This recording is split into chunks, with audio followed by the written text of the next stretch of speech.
Alright, welcome Star Wars The Clone Wars action figure fans, collectors. This is another Star Wars The Clone Wars review by CHA1MAN2. And this time around I am going to obviously be reviewing the Rise of Boba Fett's Battle Pack Slave 1. I'm not going to review the figures right now or the Mace Windu Jedi Starfighter. I'm just going to focus on the Slave 1 because this was really one of the main reasons I wanted to get the Battle Pack. The other two main reasons I wanted to get the Battle Pack were the Boba Fett figure and the Bosk figure, which you can see kind of in the background, which I will be reviewing them separately. So I'm just going to focus on the Slave 1. Okay, so this is the Slave 1. It's over 18 inches long, the box says, and I'm going to start in the front here. And I'm going to tell you what I like and what I don't like. Alright, so this canopy here opens up like this so that you can see the cockpit of the Slave 1. I like the canopy and I like its design. It's very cool. I, however, do not like the fact that it does not really clip securely. If I just tap this, or just set it on the table at a wrong angle, it comes undone very easily. And if you were a kid playing with this, it would come undone very easily. So that's one of my dislikes. But I do like its design. It's very sleek, very cool looking.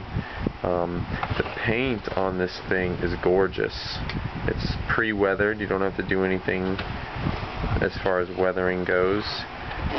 Very nice paint. So let's go back into the canopy for a moment. That clicking sound that you hear there worries me because I'm afraid that the metal or the plastic tabs that are in there that actually hold the canopy, see it's locked in position right now. That clicking sound to me sounds like there might be a little bit too much stress on the plastic, and that if you play with it too much it will break. Alright, I'm going to go down to this thing right here. A lot of people have speculated as to what this little area is. It's obviously storage of some kind, and some people have said that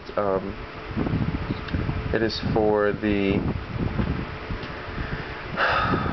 Han Solo and Carbonite storage. I, however, do not think that that's what this is.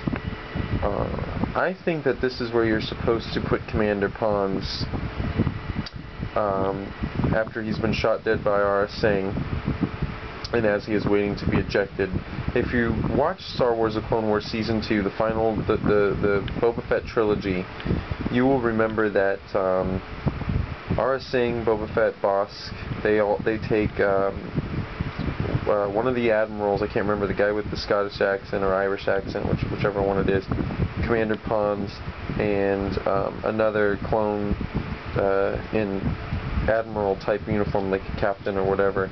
They take them hostage, and then they send a message to the Jedi saying, you know, we're going to kill these hostages if you don't folk over Mace Windu. And then the first hostage that they kill, of course, is Commander Pons. And then after they kill him, they eject him out of the back of the Slave 1.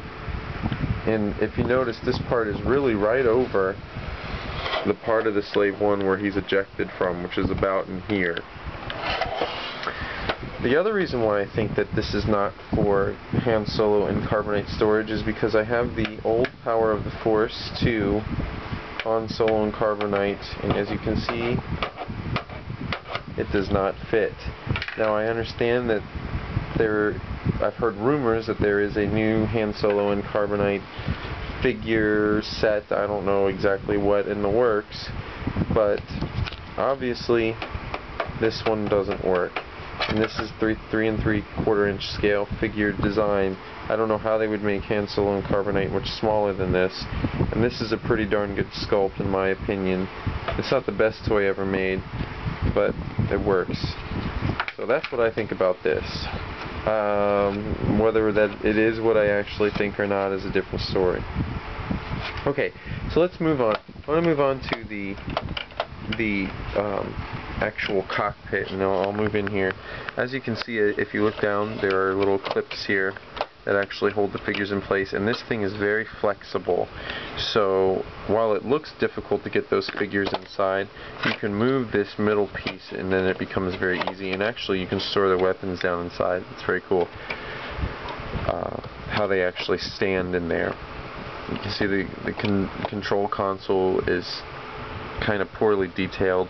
I really like this thing. This is the targeting computer, I guess, that Jango Fett uses when he is piloting the Slave One and trying to shoot down Obi-Wan Kenobi in Attack of the Clones. I just wish they would have added a little bit more detailing. This really looks really kind of half-assed to me, this whole thing in here. It does lock in place, but it only locks when the Slave One is in landing mode. And I think that's half-assed also. I think they could have made it so that it locks in both positions. I'm going to continue the review in another video, so I'm going to stop this video here, and I will be continuing the video in just a moment. Stay tuned, and may the Force be with you.